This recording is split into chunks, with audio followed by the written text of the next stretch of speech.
My God அட்டையில் முகவரியை புதுப்பிக்க மக்களை கட்டாயப்படுத்தும் எந்த ஒரு சிறப்பு பிரச்சாரத்தையோ அல்லது நடவடிக்கையோ மேற்கொள்ளவில்லை என்று மலேசிய தேசிய பதிவுத்துறை தெளிவுபடுத்தியுள்ளது.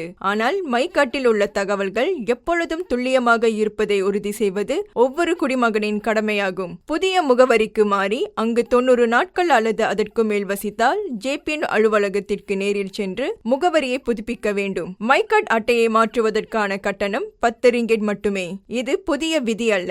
1990ஆம் ஆண்டின் தேசிய பதிவு விதிகளின் விதி 15 கீழ் நீண்ட காலமாக அமலில் உள்ளது. மேலும் அரசு இதன் மூலம் லாபம் ஈட்டுகிறது அல்லது அனைவரையும் கட்டாயப்படுத்துகிறது என்ற செய்திகள் பொய்யானவை என்றும் ஜேபிஎன் தெரிவித்துள்ளது. எனவே வதந்திகளை நம்பவோ அல்லது பகிரவோ வேண்டாம். எப்பொழுதும் அதிகாரப்பூர்வ தளங்களிலிருந்து மட்டுமே தகவல்களை பெற பொதுமக்கள் கேட்டுக்கொள்ளப்படுகிறார்கள்.